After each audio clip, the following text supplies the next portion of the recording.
வணக்கம் traders, welcome to post market report. இன்னைக்கு நம்ம இந்த வீடியோவில் என்ன பார்க்க போறோம்னா, நிஃப்டி 50யோட போஸ்ட் மார்க்கெட் ரிப்போர்ட் தான் பார்க்க போறோம். ஸோ இப்போ இந்த நிஃப்டி 50யோட போஸ்ட் மார்க்கெட் ரிப்போர்ட்டில் நம்ம முக்கியமாக பார்க்க போகிறது என்னன்னா, நிஃப்டி 50யோட ப்ரைஸ் ஆக்ஷன்ஸ். ஸோ கடந்த ஒரு 8 நாளாக வந்து மார்க்கெட் மேலே போயிட்டு தான் இருக்கு. இப்போ எவ்வளவு சதவீதம் மேலே போயிருக்குன்னு பார்த்தோம்னா, நமக்கு வந்து கடந்த செவ்வாய்க்கிழமை வரைக்கும் பார்த்தோம் அப்படின்னா, ஒரு 6% மேலே போயிருக்கு. அதுக்கப்புறம் மார்க்கெட் கீழே கொஞ்சம் டவுன்ஃபால் ஆகி ஒரு 2% டவுன்ஃபால் ஆகியிருந்திருக்கு. அப்போது இந்த டவுன்ஃபால் தான் நம்ம எல்லாரும் முக்கியமாக எதிர்பார்த்துட்டு இருந்த டவுன்ஃபால். ஏன் டவுன்ஃபால் எல்லாம் எதிர்பார்த்துட்டு இருந்தோம் அப்படின்னு கேட்டிங்கன்னா, இந்த ஒரு 2 நாளாக, அதாவது கடந்த திங்களும் செவ்வாயும் சேர்ந்து நமக்கு வந்து ஆல்மோஸ்ட் ஒரு 1.5 1.2% கீழே வந்திருக்கு. அப்போ இந்த 1.2% கீழே வந்ததுக்கு முக்கியமான காரணம் என்ன அப்படின்னா, ப்ரைஸ் ரிஜெக்ஷன். அப்போ இந்த ப்ரைஸ் ரிஜெக்ஷனோட முக்கியமான ரேஞ்சும், அதுக்கப்புறம் நம்ம நிஃப்டி 50யோட ஓப்பன் இன்ட்ரெஸ்ட் டேட்டாவும் பார்த்தோம்னா, நமக்கு வந்து நாளைக்கு மார்க்கெட் எந்த பக்கம் போறதுக்கான வாய்ப்பு இருக்கு அப்படிங்கிறது தெரியும். ஏன் நாளைக்கு ரொம்ப முக்கியம்னு கேட்டிங்கன்னா, நாளைக்கு வந்து இந்த மாசத்தோட கடைசி எக்ஸ்பைரி டே. அப்போ நாளைக்கு அந்த எக்ஸ்பைரி டே வியாழக்கிழமை வீக்லி எக்ஸ்பைரி இருக்கு நிஃப்டி 50க்கு. அப்போ நாளைக்கு வந்து மார்க்கெட் எங்க போகும் அப்படிங்கிறத நம்ம வந்து ஈஸியா தெரிஞ்சுக்கலாம் நம்மளோட ஓப்பன் இன்ட்ரெஸ்ட் டேட்டா வச்சு. ஓப்பன் இன்ட்ரெஸ்ட் டேட்டா மட்டும் பத்தாது, நமக்கு வந்து பிரைஸ் ஆக்ஷனும் தெரியணும். அப்போ நமக்கு இந்த வீடியோக்குள்ள போலாம் இப்போ. அப்போ நம்ம இந்த ப்ரைஸ் ஆக்ஷன் பார்த்தோம்னா, நம்மளோட நிஃப்டி 50ல நான் ஏற்கனவே சொல்லியிருந்தேன். கடந்த ஒரு 8 நாளா வந்து மார்க்கெட் மேல வந்துட்டு, அதுக்கப்புறம் ஒரு சின்ன கன்சாலிடேஷன் ஃபேஸ் போயிருக்கு. அப்போ இந்த கன்சாலிடேஷன் ஃபேஸ எப்ப வந்து நம்ம வந்து கன்ஃபார்ம் பண்றது அப்படின்னு பார்த்தீங்கன்னா, நம்ம ஏற்கனவே இந்த இடத்துல ஒரு லைன்ஸ் போட்டு வச்சிருக்கோம். என்னது அப்படின்னா, இது வந்து நிஃப்டி 50 வந்து கடந்த 19ஆம் தேதி பார்த்தீங்கன்னா, 50யும் 200ம் 50 சிம்பிள் மூவிங் ஆவரேஜும் 200 சிம்பிள் மூவிங் ஆவரேஜ்க்கும் நடுவுல இருக்க கேப். எப்போ வந்து மார்க்கெட் இந்த 50 அண்ட் 200 சிம்பிள் மூவிங் ஆவரேஜ் வந்து மேலே இருக்கோ, 50 மேலேயும் 200 கீழேயும் இருக்கோ, அப்போ வந்து மார்க்கெட் மேலே போகிறதா அர்த்தம். ஒரு புல்லிஷ் மார்க்கெட்டா. அப்போ இந்த புல்லிஷ் மார்க்கெட்டோட ட்ரெண்டை வந்து நீடிக்கணும்னா, இதுக்கு 2க்கும் நடுவுல இருக்க கேப் இன்க்ரீஸ் ஆயிட்டே போகணும். நீங்க பார்த்தீங்கன்னா தெரியும். நமக்கு வந்து 19ஆம் தேதி ஒரு 100 பாயிண்ட் டிஃபரன்ஸ்ல இருந்துச்சு. அதுக்கப்புறம் பார்த்தீங்கன்னா 250 அதுக்கப்புறம் 340, அதுக்கப்புறம் 500. ஆனா, இன்னைக்கு மார்க்கெட் முடியும்போது, நம்ம என்ன கவனிச்சோம் அப்படின்னா, 600 பாயிண்ட் அதுக்கு முன்னாடி நாள் வித்தியாசத்துல இருந்ததுலருந்து 600லேருந்து மார்க்கெட் வந்து 460 குறைஞ்சிருச்சு. அப்போ மார்க்கெட் இப்படி மேலே போயிட்டு இருந்தது. ஒரு சைட்வேஸ்க்கான ட்ரெண்ட் ஃபார்ம் ஆயிருக்கு. எப்பயுமே இந்த சைட்வேஸ் ட்ரெண்ட் ஒரு நல்ல விஷயம் தான். ஏன்னா, தொடர்ந்து மார்க்கெட் மேலே போகாது. ஒரு புல் பேக் வரும். இல்லைன்னா ஒரு சைட்வேஸ் அக்யூமுலேஷன். அதுக்கப்புறம் தான் ஏதாவது ஒரு பக்கம் பிரேக் அவுட் இருக்கும். அப்போ இந்த சைட்வேஸ் மார்க்கெட் வந்து ரொம்ப ரொம்ப முக்கியம். இப்போ இந்த சைட்வேஸ் மார்க்கெட்ல நம்ம ஒரு டிஃப்ரெண்ட் ஸ்ட்ராட்டஜி ஃபாலோ பண்ணணும். அப்போ இதை தான் வந்து முக்கியமா நம்ம சைட்வேஸ் மார்க்கெட் எப்போ வருதுங்கிறத தெரிஞ்சுக்கணும். இப்போ நான் இதெல்லாம் டெலீட் பண்ணிடுறேன். ஓகே. இப்போ நிஃப்டி 50யோட ப்ரைஸ் ஆக்ஷன் நமக்கு பார்த்துட்டோம். நம்மளோட இப்போ ப்ரைஸ் ரிஜெக்ஷன் ரேஞ்ச் நிஃப்டி 50யோடது எது அப்படின்னு பார்த்தீங்கன்னா, இந்த ஒரு பேண்டு தான்.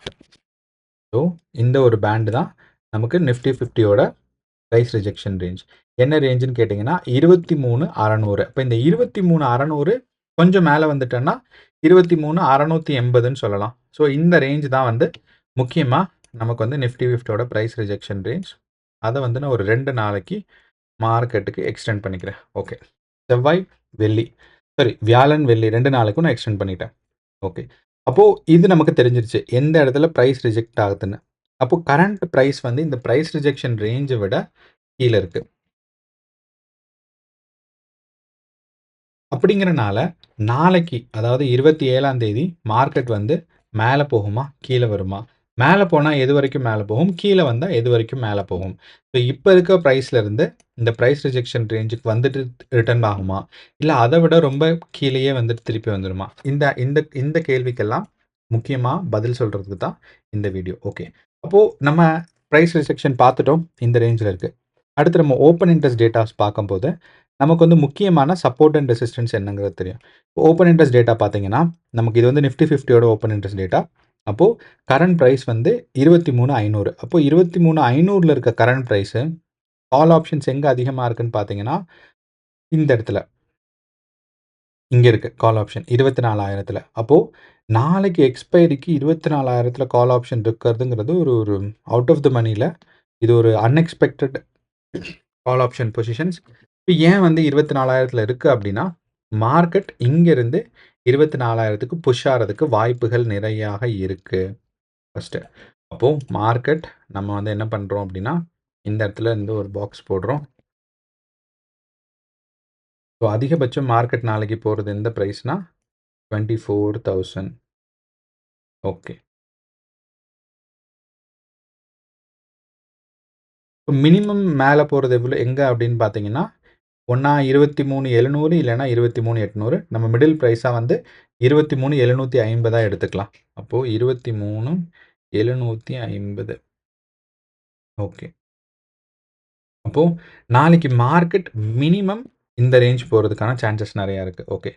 அண்ட் அங்கேருந்து 24,000 போகிறதுக்கான வாய்ப்புகள் அதை விட சிறப்பாக இருக்குது. ஏன்னா நீங்கள் வந்து கால் ஆப்ஷன்ஸோட குவான்டிட்டி பார்த்தீங்கன்னா 24,000ல் 1.57 கோடி இருக்குது. அதே சமயம் நமக்கு 23,700லையும் 23,800லையும் பார்த்தீங்கன்னா 1.3ம் 1.07 கோடி தான் குவான்டிட்டிஸ் இருக்குது. அப்போ எந்த இடத்துல அதிகமான குவான்டிட்டிஸ் இருக்கோ அதை நோக்கி போகிறதுக்கான வாய்ப்புகள் ரொம்ப ரொம்ப அதிகமாக இருக்குது. அண்ட் நம்ம கால் ஆப்ஷனோட க்ரோத்தும் பார்த்தீங்கன்னா நமக்கு வந்து 24,000ல் நல்ல க்ரோத் இருக்குது. எவ்வளோ வித்தியாசம் இருக்குதுன்னு பார்த்தீங்கன்னா ஒரு 28 லட்சமும், அதே மாதிரி 23,700ல் பார்த்தீங்கன்னா நமக்கு வந்து ஒரு 30 லட்சமும் இருக்குது. அண்ட் 23,800ல் நமக்கு கால் ஆப்ஷனோட வித்தியாசங்கள் வந்து 22 லட்சம்.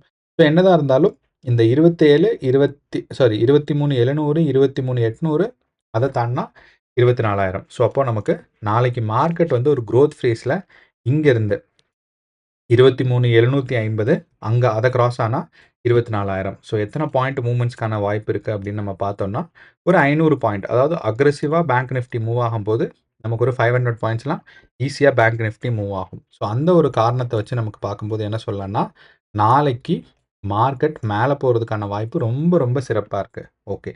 அண்ட் நமக்கு எக்ஸ்பைரி டே ஆச்சு. நீங்கள் பார்த்தீங்கன்னா தெரியும். நாளைக்கு பேங்க் நிஃப்டியோட expiry day. And bank Nifty weekly expiry இருக்கிறனால நிறையா பேர் ப்ளே பண்ணுறாங்க. அப்படிங்கிறனால நம்ம என்ன எதிர்பார்க்கலாம்னா டவுன் சைடு வந்தால் எவ்வளோ தூரம் டவுன் சைடு ஆகும்னு பார்த்தீங்கன்னா 23,300ம் 23,000க்கும் டவுன் சைடு வர்றதுக்கான சான்சஸ் இருக்குது. அண்ட் இந்த 23,300ல் பார்த்தீங்கன்னா கொஞ்சம் சப்போர்ட் இருக்குது. ஓகே. ஏன்னா இந்த கால் ஆப்ஷன் கொஞ்சம் கூடி இருக்குது. ஆனால் இந்த 23,000ல் பார்த்தீங்கன்னா கால் ஆப்ஷன் கூடவில்லை. அப்படிங்கிறனால இந்த ப்ரைஸை ரீச் ஆகிறது ரொம்ப ரொம்ப கஷ்டம் பேங்க் நிஃப்டி. ஆனால் 23,300 ரீச் ஆகிறதுக்கு வாய்ப்புகள் அதிகமாக இருக்குது. அப்போ நம்ம என்ன பண்ணுவோம்னா ஒரு சின்ன பாக்ஸ் வந்து 23,300 கிட்ட போட்டு வச்சிடலாம்.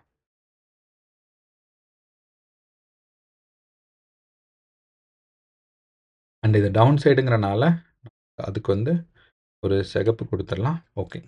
ஸோ இப்போ மார்க்கெட் இந்த ப்ரைஸ்லேருந்து நாளைக்கு டவுன்ஃபால் ஆச்சுன்னா இங்கே வந்து ஒரு ஸ்ட்ராங்கான சப்போர்ட் எடுக்கிறதுக்கான சான்சஸ் இருக்குது. ஸோ இதுதான் நமக்கு பார்க்க வேண்டியது. அங்கேருந்து சில நேரங்கள் டவுன்ஃபால் ஆச்சுன்னா 23,000க்கு டவுன்ஃபால் ஆகும். அண்ட் அதோட அந்த 23,000க்கு டவுன்ஃபால் ஆகும்.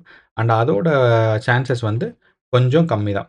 23,000ங்கும்போது இன்னும் கீழே போயிடும் மார்க்கெட். அப்போ இந்த இடம் வரைக்கும் டவுன்ஃபால் ஆகிறதுக்கு வாய்ப்பு இருக்குது.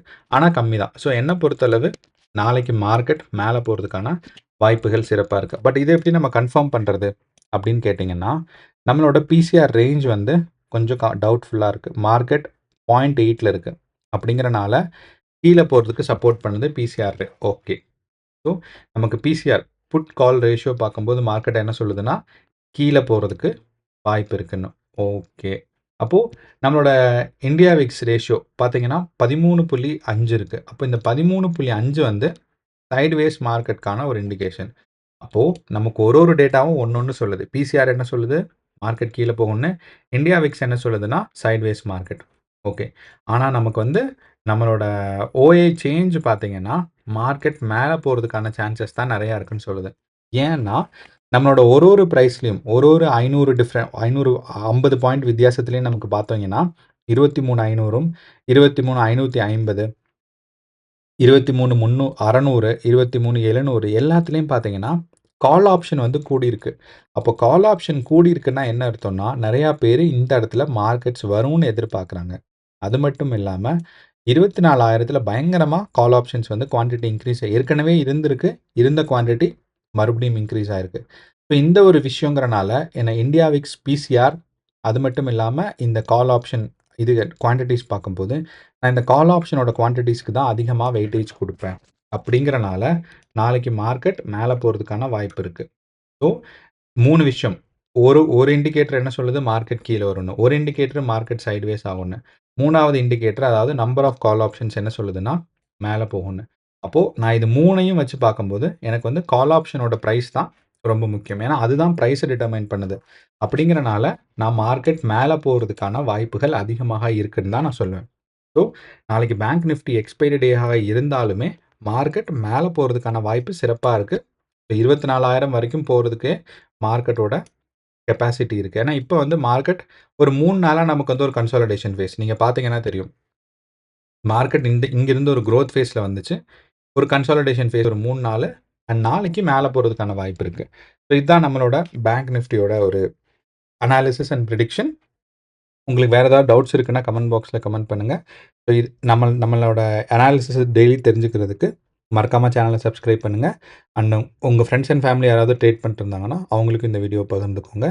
நன்றி, வணக்கம்.